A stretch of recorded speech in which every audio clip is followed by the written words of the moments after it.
Hi, everybody. This is Mr. Russell. I just wanted to explain to you guys a little bit about how to analyze a political cartoon before you're told to do it on your own. So I just wanted to do that here on my screen, and you can follow along. So I'm going to close my door so I won't be disturbed. But anyway, so how to analyze a political cartoon. So the first thing we need to worry about is what it is. Political cartoons, everybody, are interpretive drawings.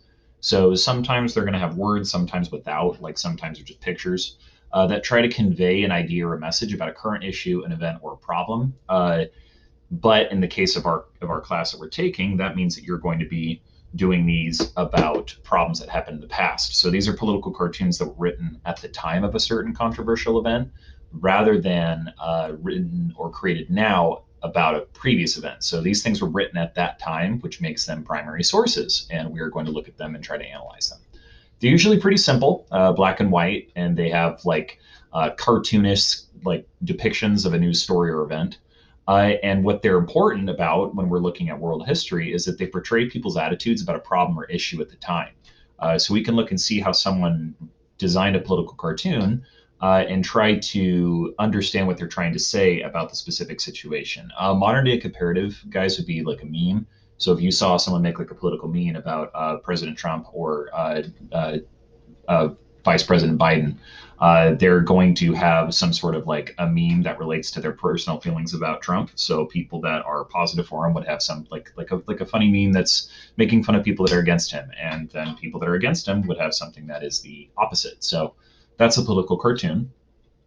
Here's an example. So right here, this political cartoon is about the first time that legislation passed to prevent you from texting while you drive, which is now a huge ticket that you could get fined if you get caught while texting while driving.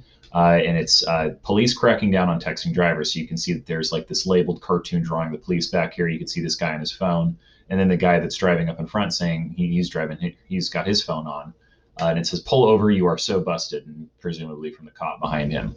So the point of this is to try to like go after just how ridiculous it is to charge people for texting like while they're driving, because we're saying like cops are texting while driving, but also saying that, well, the only way that you can get someone's like attention when they're driving and texting is to actually text them because they're not paying attention to anything else.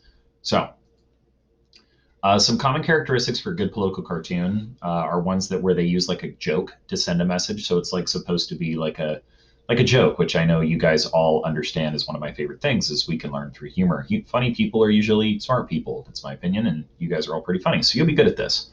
The cartoon needs to have a foundation, some sort of truth. Really good political cartoons are related to something that actually happened, usually aren't related to something that's made up.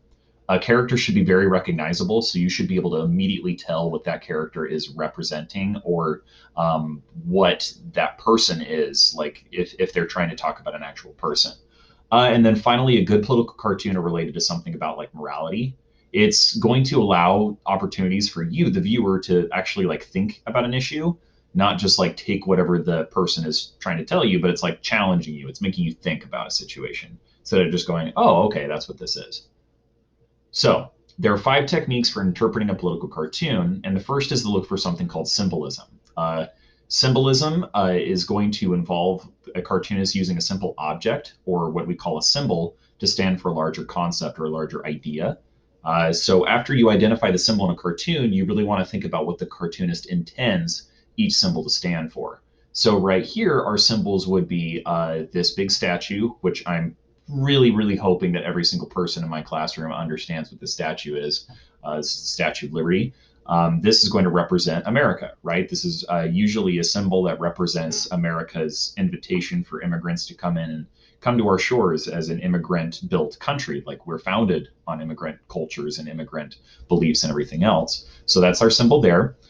She's wearing a TSA jacket, which those of you who have flown or gone anywhere like on a plane are going to know that the TSA is airport security. So the TSA is going to be the people that screen you before you can get on a plane, before you can travel anywhere. So another symbol representing immigration, travel. And then, of course, if you've been on a plane, you're going to recognize the security checkpoint, right? Because they're going to make you go through here, the metal detector. So there's another symbol all tying into this cartoon is about immigration, right? And then down here it says, "Send us your tired, your poor, your huddled masses. but not necessarily from the following countries, such as Yemen, Nigeria, and Saudi Arabia. Okay, so the inscription at the base of the Statue of Liberty says, "Send us you're tired, you're poor, you're huddled masses, you're sick and infirm." Like it's an inscription that's saying, if you have anyone that is struggling and needs a better life, good, they should come to America because that's we're the land of opportunity and progress, right?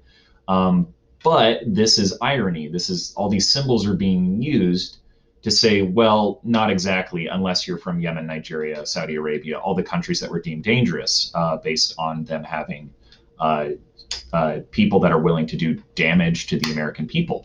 So this is going to be a political cartoon that's sarcastically and ironically saying, well, this is America, except for these people. Another technique is going to be exaggeration. So that's where cartoonists like overdo the physical characteristics of people or things because they're trying to make a point. So when you study a cartoon, you're going to look for any characteristics that seem like they're overdone. Like, for instance, if you ever look at a cartoon with, again, just to use the same example, President Trump or President Biden, uh, President Trump is going to be like displayed as having this ridiculous orange hair, right? And then President Biden is going to be shown as being super old and kind of a space case. So they're exaggerated to kind of make a point about that person. So right here, again, some exaggeration. You can look and see this gigantic TV screen. Breaking news, Charlie Sheen goes nuts. I don't know if anyone in here knows who Charlie Sheen is. This is kind of an old cartoon. But it's breaking in the middle of a news report about an actual issue in the Middle East. And so they're saying, like, no, this guy's alcohol problems are more important than the issues in the Middle East. Like, it's exaggerating, saying that people care more about these things than they care about world events. Okay, our third step, labeling. Cartoonists are going to often label objects to make it clear exactly what they stand for instead of just relying on, like, back here, assuming that you all know what this symbol is. Instead, they're going to actually label something so then you know exactly what they're talking about. And then you always have to think, like, does the label make the meaning of the object more clear? Is it more obvious once they label something? So again, we're going to see some symbols. Remember, here's the TSA again. Here's the security checkpoint. He's obviously going to be getting on a plane. And then I don't know if any of you have ever been through a security line. If they find something they don't want in here, they're going to pull it out and go like, "Whose is this?" And you kind of feel like on the spot, you panic. You're like, "Oh no, am I going to go into like some sort of a freaking jail cell or something like that?" And you have a pig right here who's trying to like, "It's not mine, sir," and it says swine flu. So it's very much this is a cartoon about another epidemic that happened years ago, where swine flu started to spread through the country and people were like panicking about it. My friend Eric, actually, when we were in high school, we were about 99% sure he had it, and we thought he was going to die for a little bit. But anyway, funny how these things happen again, huh? Okay, number 4, analogies. So an analogy is a comparison between two unlike things that share some characteristics. So a good example of analogy would be like when I'm trying to explain to you guys in the future when we get to talking about World War II and the Nazis, how I compare them to the Empire from Star Wars, which like the Empire from Star Wars is a totally made up mythical thing that's in some made up nerd universe, right? But they share some characteristics, so I can try to like explain it to you and use an analogy that can help you guys see it in a different light rather than just like looking at this and going, "I don't get it." It's like, well, okay, but you've seen Star Wars, so when I talk about a group of people that just follow the message of some like megalomaniac, then you can hear me talk about the Emperor and the Empire and go like, "Oh, okay, I kind of get a little bit better now." So right here, you're going to say, "Jeepers Beaver, you're really going to catch it when Dad gets home." And he's talking about like the joke in the back is that there's like teen pregnancy lip. This is something that's related to like an older cartoon. They're trying to like show some sort of an analogy here. So you could see that poor Beaver has got like a bit of a face on. He's got a lip that's kind of like fat and overdone, whereas literally the girl is pregnant. So. And then our fifth one is irony. Irony is the difference between the way things are and the way things should be, or the way things that are expected to be. So cartoonists are going to use irony more often than not to express their opinion through an issue. So like the TSA one we showed before, or some of the ones that you're going to see when you're doing your assignment for this assignment, they use irony to try to express their opinion. So right here, you've got a bunch of paramedics that are running down to like this guy that was just in a car accident. They're sprinting. They're like, "We got your cell phone call. What caused the accident?" And the guy's like, "I was on my cell phone." So he's trying to make a point again, like the first cartoon. One of the main problems with these things aren't people trying to tell you, the driver, that you can't do what you want to do. They're trying to tell you, like, look, quit driving and texting, quit driving on your phone. This is going to hurt you. Some more info about political cartoons. Powerful people are usually portrayed as fat and large. So that's always going to be something that they show. Weak people are usually shown as skinny and small people. Usually the color is green related to environmental concerns. Red is going to be like a communist concern.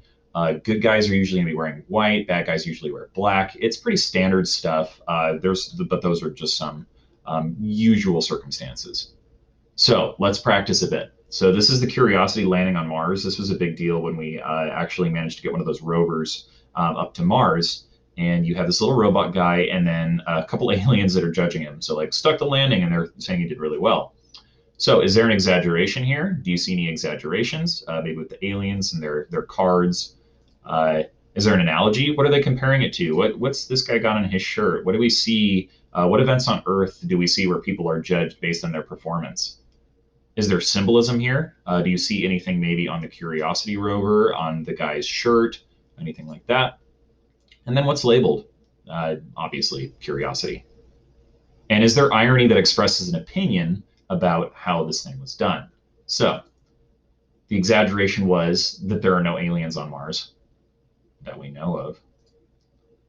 Curiosity's landing is similar to a perfect Olympic landing. That's going to be the analogy. The labeling is going to be the aliens T-shirt and Curiosity.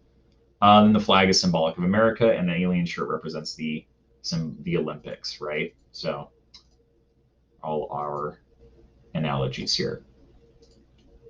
It's pretty straightforward. It's pretty easy. You just kind of try to go with your own interpretation, just what you think it is, and trust your gut. You're probably right. Okay, we're gonna skip this one. I made this a while ago. We're not gonna do that. Okay, so let's look at this one. This one is one that's pretty old school. Again, this was made back when I try to like explain to people when I actually taught a U.S. history class back in, this would have been in 2016, how to compare and how to do all these things. So this is a comparison between Bush and Obama. So are there any exaggerations here? Look at the two pictures of the two men.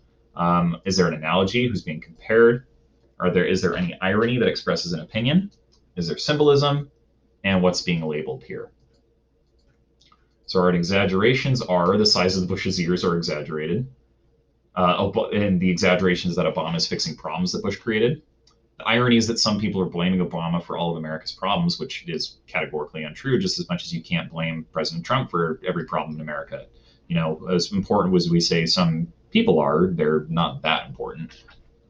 The portrait is a symbol of a president's legacy, and then the portrait is labeled. So those are all our examples. If you guys have any questions, please feel free to comment on your assignment. But that should do it for this. Good luck.